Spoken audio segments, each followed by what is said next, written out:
This is a complete guide on heat and humidity insulation in sauna structures. There are some special requirements when designing your sauna structures. The reason is that there is high pressure and high temperature differences between the inside of the sauna and the outdoors.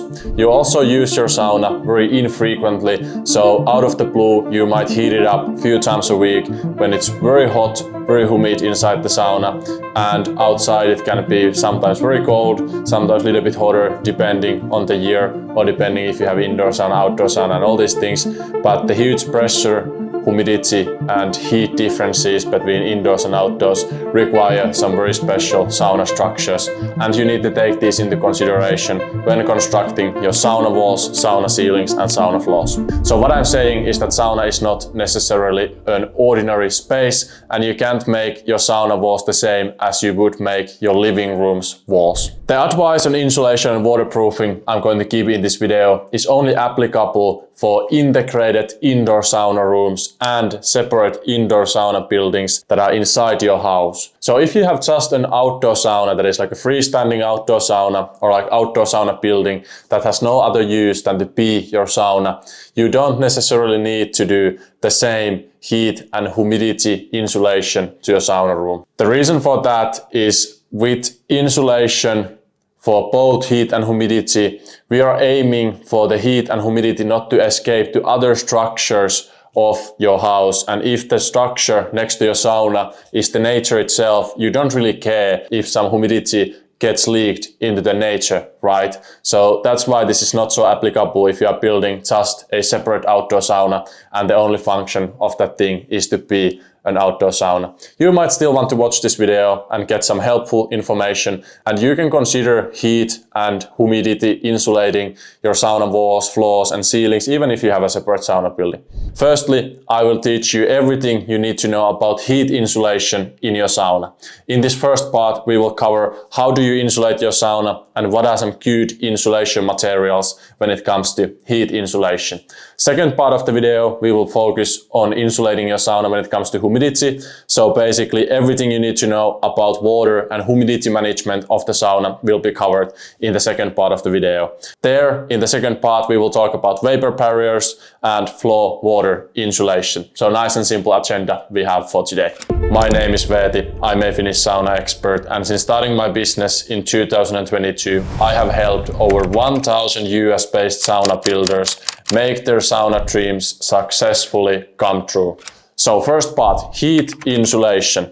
So heat insulation makes surprisingly small difference in the energy efficiency of the sauna, and sometimes I see people stressing about heat insulation even a little bit too much. After all, you have to consider that you heat your sauna, typically if you don't have a commercial sauna, if you have just residential sauna that you and your family uses, you heat it few hours at a time, and then it always starts the heating from your room temperature or whatever the temperature might be inside the sauna, and it heats up to a specific temperature, keeps it there for a few hours, and then you just shut it down. So the heat insulation actually makes smaller difference than you think when it comes to your sauna's energy efficiency. However, you still might want to heat insulate your sauna, which many people do for a good reason. If you want to make a proper sauna building, you want to really keep the heat in, you want the maximal energy efficiency, of course you heat insulate it.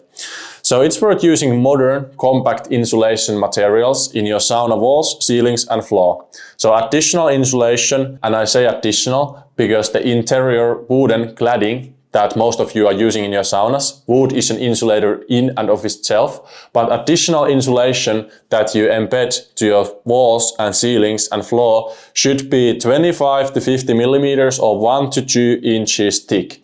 And the reason for that is that you want to leave as much space for the sauna room as you possibly can.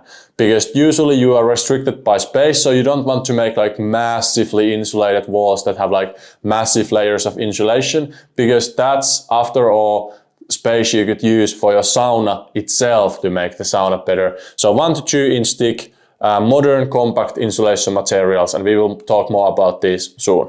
So when we look at this drawing that I made about a sauna wall, we can see that this has every single element possible. So this is very complete sauna wall. You don't need all of these elements. But first you have like interior cladding right here. Then you have airspace for drying and ventilation. Then you have your vapor barrier. Then you have your load bearing studs. Then you have the heat insulation layer, wind barrier seating, and exterior paneling, considering that this right side of the picture is the outdoor side and this left side is the sauna side itself. So if you want to have absolutely everything, this is how your sauna walls are structured. So the heat insulation layer is here in the middle between your load bearing studs, and after that you have your other layers as well. So remember that when you make your sauna super tight with insulation, the role of correctly done ventilation and making sure that you have enough airflow in your sauna, it becomes even more important than it typically is. Otherwise, because your sauna is very tightly insulated and you will have a lot of humidity inside. Humidity comes when you throw water onto the sauna heater, when you sweat in the sauna, that makes the sauna humid. Otherwise, you will have very humid environment that doesn't dry if it's very tightly insulated and you don't have proper ventilation that would circulate the air and dry your space.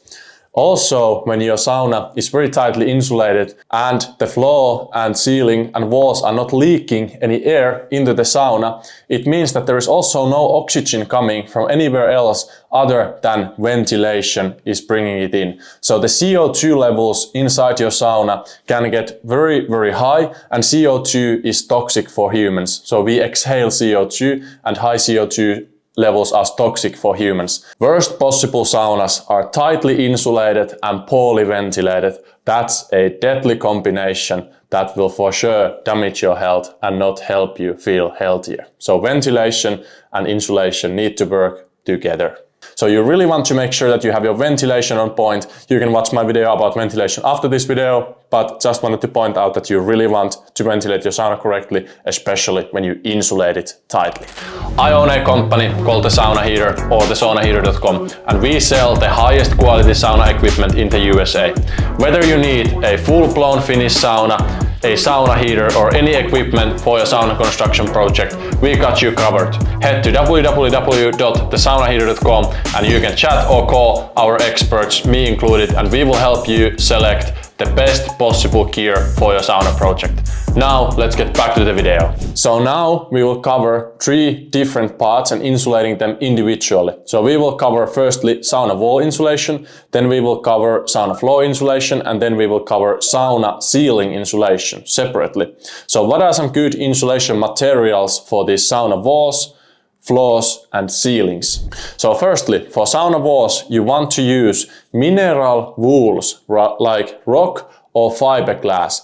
These are commonly used. Also, fail-coated PIR boards and foil-coated mineral wood boards are used a lot nowadays. The walls will require a frame for insulation if any of the above are used.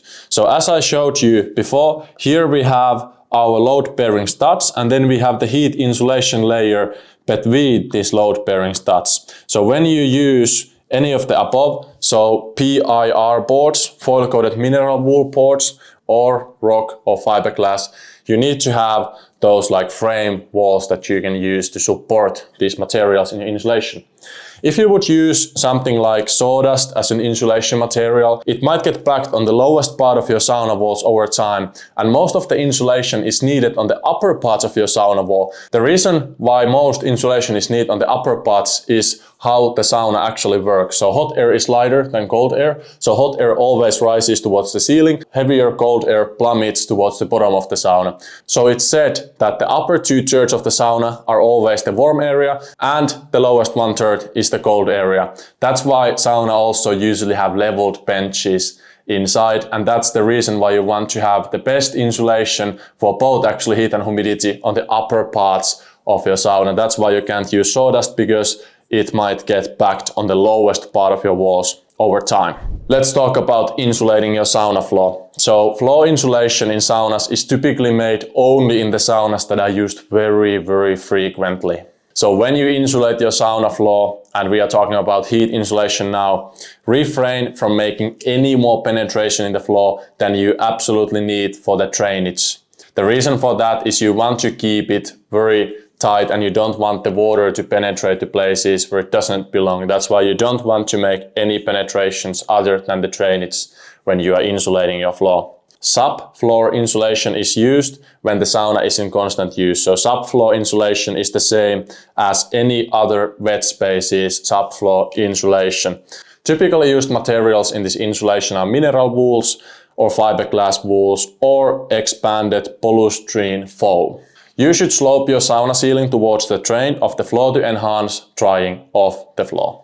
When you have very heavy construction floor, sometimes floor heating is installed. And the reason for installing a floor heating would be that if you have a very cold material floor, so you have tile or stone floor, and your sauna is very cold when it's not in use, so it's not heated otherwise, then the floor will have a lot of coldness stored into it. And even when you heat your sauna for a few hours, the floor won't get hot because the hot and humid air always rises up, so heater doesn't actually hit the floor. So then it will breathe cold air towards your bare skin, and that's not very nice. So if you have a cold material floor and your sauna can get very cold during the winter, so it's not an integrated sauna room, but you have some kind of a outdoor sauna that is not heated otherwise than during the sauna going, then you might want to install a floor heating.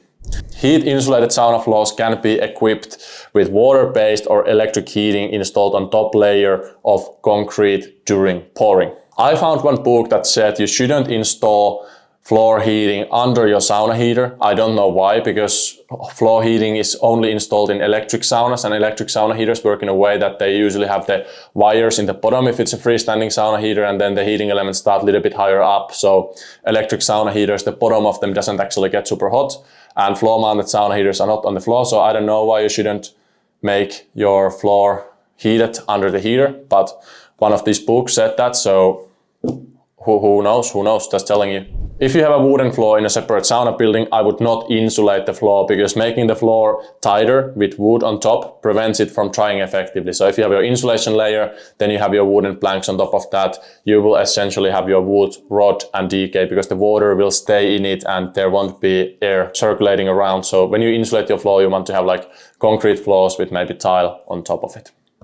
Heat insulating your ceilings next. So we have a complete separate episode on sauna ceilings, which you can watch after this one. We will link it on the description. In this video, we only talk about insulation of your sauna ceiling, even though the shape of the ceiling is much more important than the insulation of it. Actually, heat insulating your sauna ceiling makes a super small difference in terms of energy efficiency of your sauna. But you can insulate your sauna ceiling using the same materials as you use in your wall insulation. So mineral wools like rock and fiberglass are very commonly used.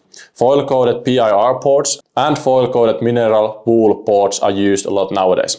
Usually ceiling and floor are insulated with same materials if ceiling is insulated at all. So you can use like same insulation materials and basically in your ceilings, in your walls and in your floor. So part 2, everything you need to know about water and humidity management in your sauna. So in integrated sauna rooms and separate sauna buildings inside your house, vapor barrier is installed to your sauna walls and to your sauna ceiling to protect the surrounding structures of the sauna, not the sauna itself, because you don't want the hot and humid air, especially the humid air, to get to your other house structures, because too high humidity causes rot and decay and damage in house structures. So actually vapor barrier is not installed to protect the sauna, but to protect the surrounding structures.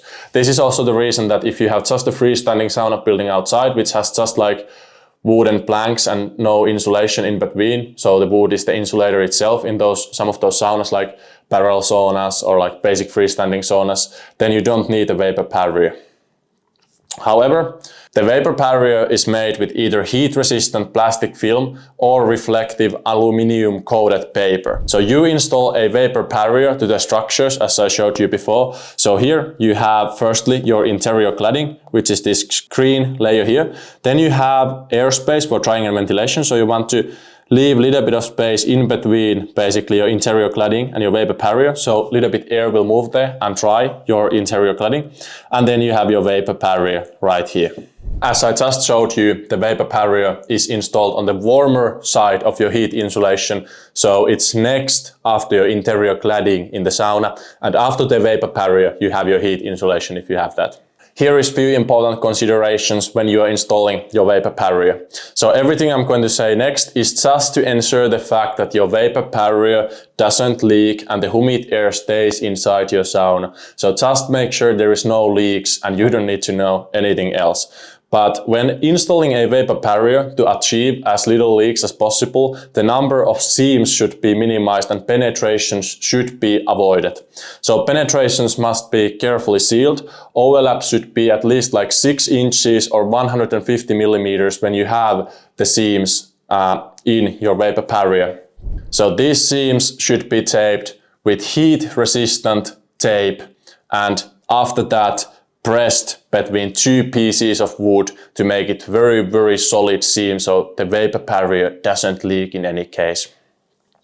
If the overlap is made at frame, the vapor barrier can be fastened to the frame with a wooden strip. So corners, joints between the ceiling and walls and around openings should be sealed with additional 8 inches or 200 millimeters wide strips of your heat-resistant tape. The joints between door and window frames and the wall are sealed with a foam or sealing tape to prevent moisture from entering the structures. The floors of wet sauna areas in residential buildings must be waterproofed, either with a membrane waterproofing system or with a watertight covering. So a suitable watertight covering can be a plastic sheet designed for wet areas with welded seams. Slope your sauna floors, as I said earlier, to encourage water to not stand on the floor, but to flow into the drain that you have in your sauna. So make your sauna floors exactly as you would make your shower room floors when you have an integrated indoor sauna. If you have a separate indoor sauna building, make sure that the building is placed in a bathroom floor or in a floor that can take some water and can handle the water. Thanks for watching. If you enjoyed this episode, I'm sure you will enjoy my episode where I teach you how to build your sauna benches correctly. Go and watch my full guide and full masterclass on sauna bench construction right here.